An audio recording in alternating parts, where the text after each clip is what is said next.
Hi friends, ഇത് കണ്ട ഒരു 43 ഇഞ്ച് 4K പാനലാണ്.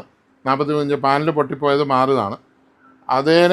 അതേ ക്ലാരിറ്റി തന്നെ കിട്ടും, നല്ല പക്കായിട്ട് കിട്ടും. ഇപ്പോൾ ആരെങ്കിലുമൊക്കെ 43 ഇഞ്ചൊക്കെ സാംസങ്ങിൻ്റെ ഒക്കെ പാനൽ പോയിരിപ്പുണ്ട്, നമുക്ക് 4K പാനൽ വെച്ച് തരാം, നല്ല പാനൽ വെച്ച് തരാം.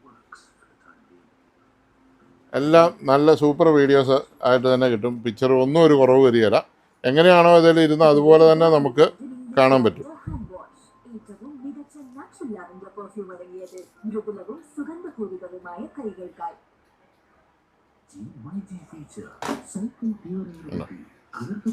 വളരെ ഇഷ്ടപ്പെട്ടില്ലേ? അടിപൊളിയല്ലേ? ആ പേപ്പർ പിന്നെ എപ്പോഴെങ്കിലും പൊളിച്ച് കളഞ്ഞാൽ മതി. പൊളിക്കുമ്പോൾ ഒറ്റ പറിക്കില്ല, പതുക്കെ പൊളിച്ച് എടുത്ത് കളഞ്ഞാൽ മതി. ഇതിപ്പോൾ നമുക്കൊരു പോറലൊക്കെ വരാതിരിക്കാൻ വേണ്ടിയിട്ട് പുതിയ പാനൽ വരുമ്പോൾ അതിൻ്റെ മണ്ടയിലും അടിയിലും ഇത് ഒട്ടിച്ച് വരുന്ന അടിയിലത്തെ പൊളിച്ച് കളഞ്ഞുക. ഇനിയിപ്പോൾ ടോപ്പിലത്തെ ഉള്ളത് ഞാൻ ഒരു ബലമായിട്ട് ഇന്നോട്ടൊന്നോർത്ത് കളയുക. ഓക്കെ, തരുവാണേ. ഒരു ഓട്ടോ വിളിച്ച് പോകും.